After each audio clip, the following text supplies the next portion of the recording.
সামাজিক যোগাযোগ মাধ্যম জুড়ে এখন আলোচনার প্রধান বিষয় তাহসান খানের দ্বিতীয় বিয়ে। সকলকে অবাক করে শনিবার জীবনের নতুন অধ্যায় শুরু করেছেন অভিনেতা ও গায়ক তাহসান খান। বর্তমানে তাহসানের মেয়ের বয়স 11 বছর, আর এই সময় নতুন করে নিজের জীবন সাজিয়ে নিয়েছেন এই গায়ক ও অভিনেতা।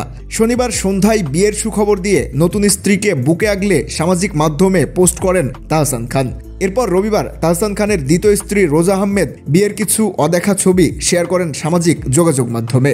এদিকে তাহসানের স্ত্রী রোজার প্রাক্তন অভিযোগ করেন সাবেক প্রেমিকার সঙ্গে তার 9 বছরের সম্পর্ক ভেঙে গেছে তাহসানের কারণে। শুধু তাই নয়, প্রেমিকের কাছ থেকে 15 লক্ষ টাকাও নিয়েছেন, যা ছিল তার বিদেশ যাওয়া নিয়ে। সংবাদ মাধ্যম বাংলাদেশ প্রতিদিনের সঙ্গে এ ব্যাপারে খোলামেলা কথা বলেছেন রোজা আহমেদের সাবেক প্রেমিক। নাম প্রকাশ না করার শর্তে তিনি জানান 2016 সাল থেকে তাদের মধ্যে প্রেমের সম্পর্ক ছিল। রোজা বিদেশ যাওয়ার সময় তার থেকে 15 লক্ষ টাকা নিয়েছে বলেও তিনি দাবি করেন। তিনি আরও বলেন, 1 মাস আগে রোজা ফোন দিয়ে আমার সঙ্গে ব্রেকআপ করতে চেয়েছে, যার কারণ ছিল তাহসান খান। তিনি আরও বলেন, আমার সঙ্গে সম্পর্কের আগেও অন্য একজনের সঙ্গে সম্পর্কে জড়িয়েছিল রোজা। 2016 সাল থেকে আমাদের মধ্যে সম্পর্ক ছিল। গত 3 মাসের মতো হবে আমাদের ব্রেকআপ হয়েছে।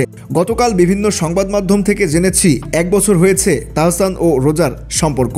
এটা আসলে কতটুকু সত্য তা আমার জানা নেই, তবে আমাদের মধ্যে ব্রেকআপ হয়েছে মাত্র 3 মাসের মতো। 9 বছরের সম্পর্কের বিষয়ে তিনি আরও বলেন, 9 বছরের একটা সম্পর্ক এটা কতটা আপন ছিল তা বলে বোঝানো যাবে না।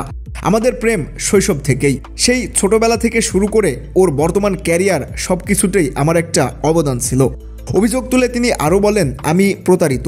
তারা বিয়ে করেছে, এর জন্য আমি মোটেও ব্যথিত নই, কারণ আপনারা তো বিষয়টি এখন জেনেছেন, আর এর জন্যই আমাদের সম্পর্কটা ব্রেকআপ হয়েছে। আমি প্রতারিত।